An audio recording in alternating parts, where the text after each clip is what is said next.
Welcome to another episode of North Florida Smoke. I'm Pete. This is Cameron and Jackson. They're my two helpers for today. And on today's episode of North Florida Smoke, we're doing a weeknight favorite. We're gonna take a pork tenderloin, we're gonna stuff it with cream cheese, a little feta cheese, and some spinach. And then we're gonna wrap it in bacon, and we're gonna throw it on the smoker. I've got my helpers here to keep me busy, keep me on my toes. And so thanks for checking us out. Please make sure to like and subscribe.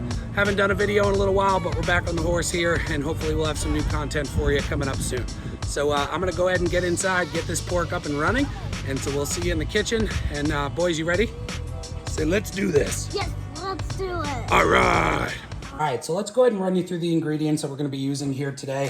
The first is we have a Hormel Always Tender pork tenderloin. So these are great, and they're on sale a couple times a month usually at my local grocery store. I've also got some bagged spinach here, just some normal bagged spinach.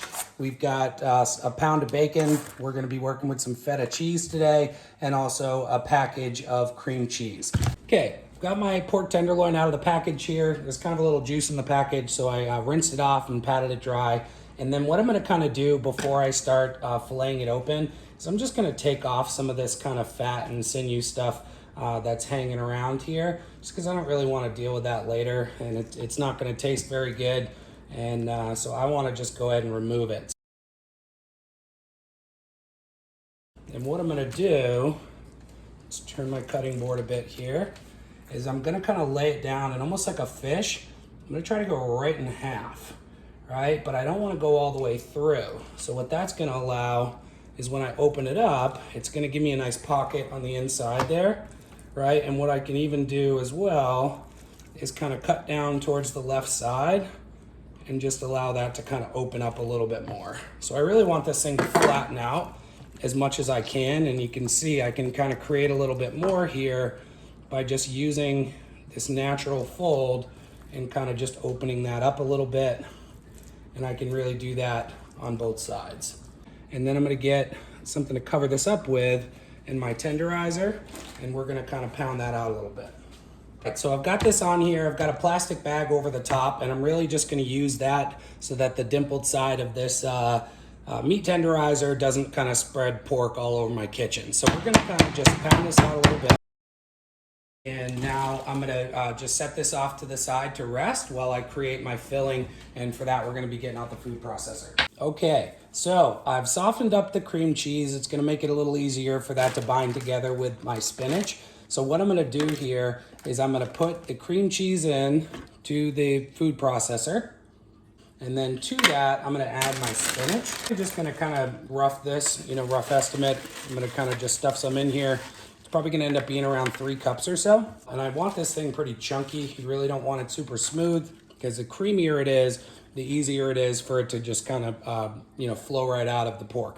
To that, I'm also gonna add about 3 ounces of feta cheese, and that'll mix in there as well. And then the final thing is I'm gonna use Meat Church's Holy Voodoo seasoning, and that's gonna go in here in probably about, 2 or 3 tablespoons worth.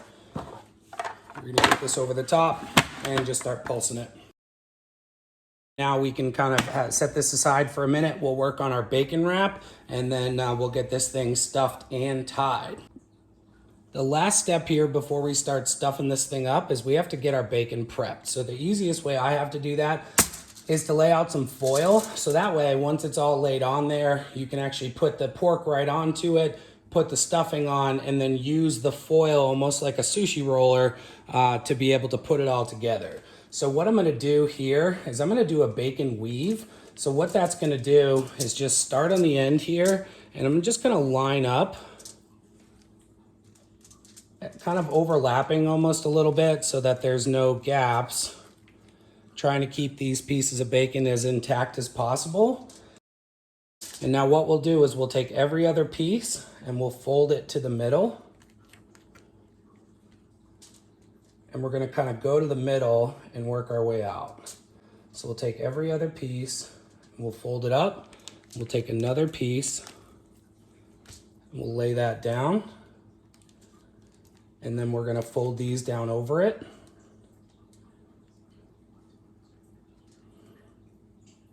And then we're gonna take the other pieces that we didn't touch last time, And we're gonna fold those up and repeat the process.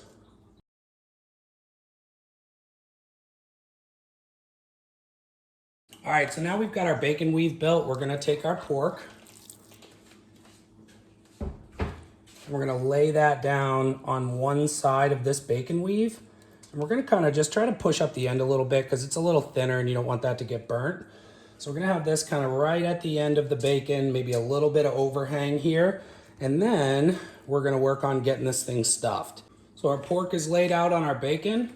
We're gonna take our stuffing and we're gonna not go all the way to the edge, but we're gonna kind of just glob this up right in the middle here. We're pretty much gonna use all of it. If we lose a little bit while cooking, that's okay.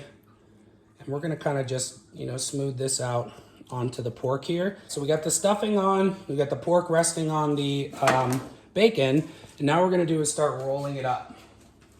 And once we roll it up, we're gonna use some butcher string and we're gonna tie it. And that's gonna keep it all together, keep everything looking nice. So here's what I'm gonna do. I'm gonna hold on to the end of the aluminum foil and I'm gonna start rolling over.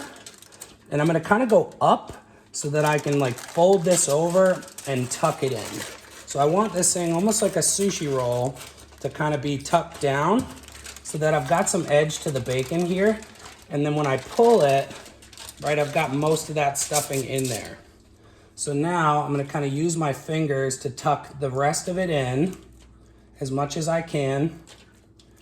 And then I'm gonna kind of close down the ends a little bit and I'm gonna finish that roll.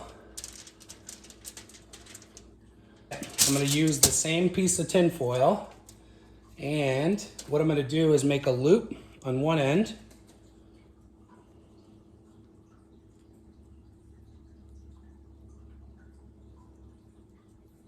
So I got that loop and then I'm gonna lay it down so the loop will be right at the end of the pork.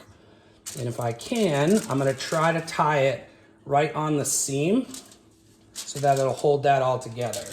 So I've got my loop down here at the end. I'm gonna use my fingers and close up the end here and make sure everything's tucked in and just kind of curl the bacon over.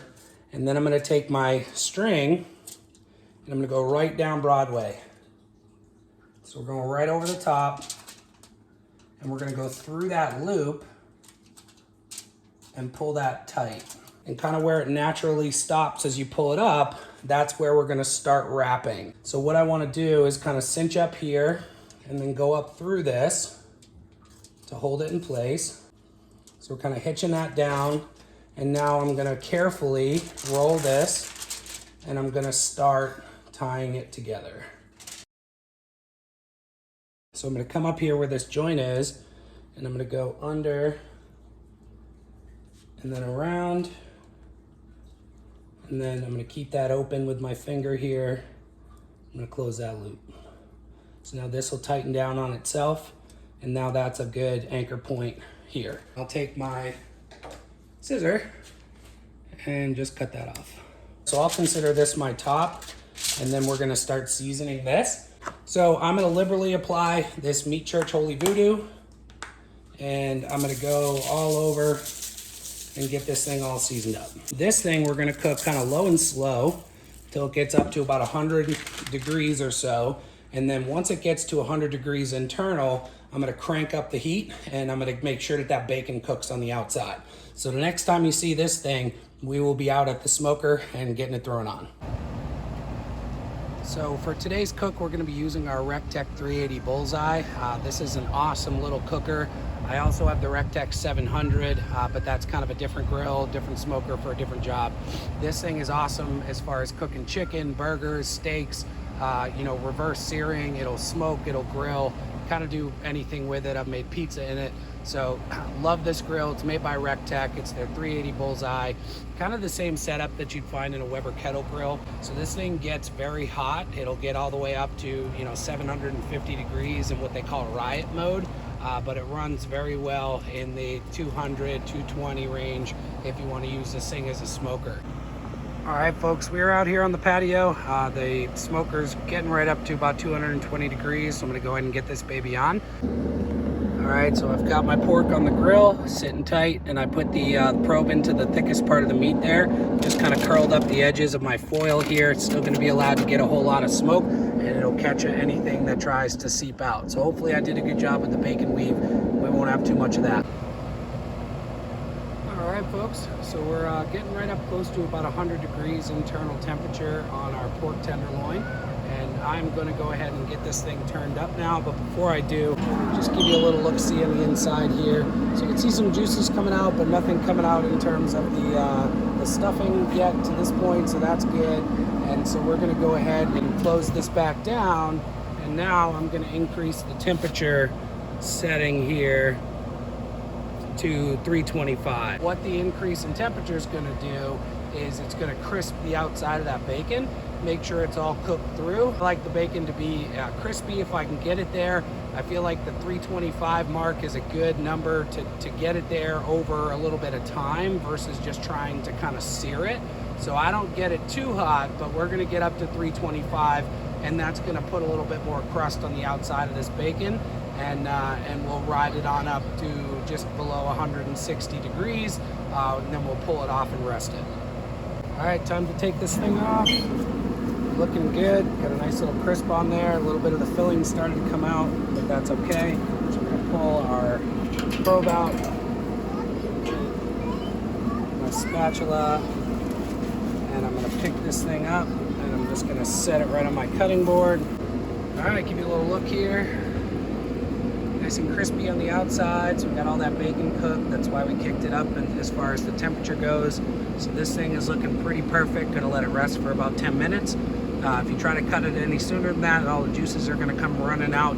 So we're gonna let it rest, and then we'll get chopped into this thing and see how it looks.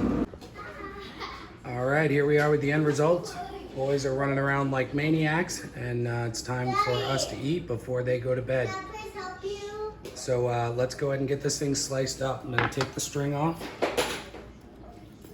Cut that off here. I'm just gonna pull that from the end. You can just cut it with the string on and then take it off afterwards, but I just find this is to be a little bit easier. So we'll just pull that, and we'll just start unwrapping. All right, here come my helpers. In to save the day. Cameron, don't touch the knife. It's very sharp. All right, so we'll take our string aside here, and we'll just start from the end. Try to use a sharp knife if you can. This is life with toddlers. And we'll get this sliced up.